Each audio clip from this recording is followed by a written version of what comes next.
Okay, so I'm going to show you the easiest way to build the Klaviyo dynamic blocks. Okay, like this. So for the checkout block, the cart block, the browse block, and the order confirmation block. So you want something like this, where when the recipient receives it, they're going to see the cart for the cart flow, the product they were looking at for the browse flow, and the previous order for the order confirmation email. So there is a little trick most YouTube videos will not tell you because they love to make it look complicated, but it's actually very simple. So go to Klaviyo, click on flows, click on create flow.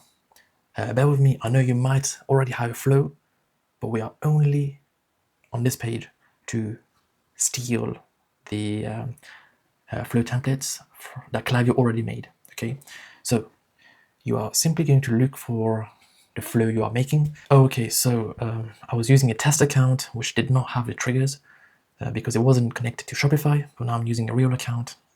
So yeah, okay, so just click on the flows page, click on create flow, and you should see this. So as I was saying, let's do the cart flow first. Cart, just keep in mind that there's two different cart triggers. So cart flow, or cart, just select the one that has email. Okay, the email icon like this. If you are using the new Shopify trigger for added to cart, use that. Okay, so if your flow is using the that is showing this icon, okay, if the flow that's triggering the if the trigger that is triggering the flow is showing this icon, the Shopify icon, and added to cart, use this one. But if it's showing this gear icon next to added to cart, use this template. For my case, I'm going to be using this one. Use template. It's so simple. All you have to do is go to the first email, click on edit email. Okay, you are going to see this block that Klaviyo has already made. All you have to do is just double check that it works. Yes, it works. By the way, I do not recommend showing the price inside of cart emails. Get rid of the price, and you are going to get rid of the price by doing this here.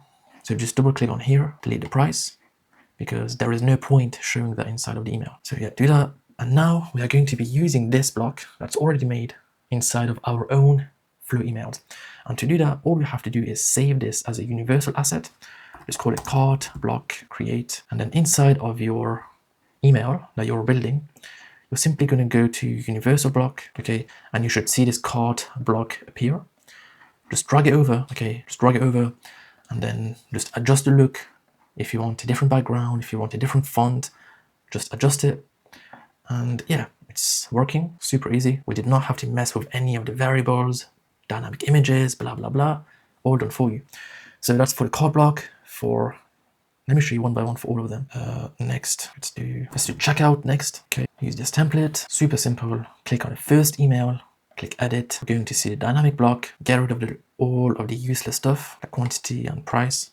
Actually, first double check that it works. Yes, it works. Simply save this, call this the checkout block, and then simply inside of your email that you're building, click on universal, and then you will have a checkout block that is working. You just need to make sure that whichever flow you're stealing this from has the same to your flow. Okay, that's the only thing you need to make sure. Because if you are using the cart block, the dynamic cart block inside of the flow that is using the checkout trigger, it's not going to work.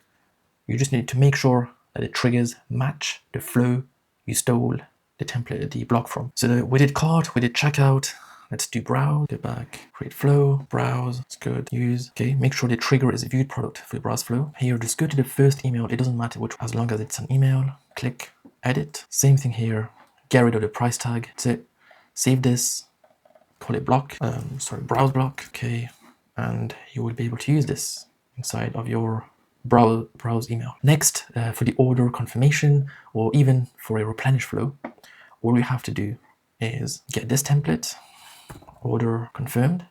So just don't click on the SMS one, look for the email one with the email icon, order confirmation. Okay, make sure the trigger is placed order. Do not use, because there's another one called order something like there are triggers with very similar names. Just make sure it's exactly placed order. Now this can be, you can use this for an order confirmation email or a replenishment email or a win-back email. So this is the block. You can also reuse all of these, all of this stuff if you want. But for now, I'm just showing the dynamic product blocks. Same stuff here. If you're going to be using this inside of a replenish or a win-back flow, do not have the quantity or the total. If you're using it for the order confirmation, then that's fine. If you want to leave it, simply save, name it. Actually, I like to name it previous order. It's a more accurate name, previous order. And yeah, you can use this inside of order confirmations and win-back emails. Same if you want to use these dynamic text blocks to show the billing address and stuff.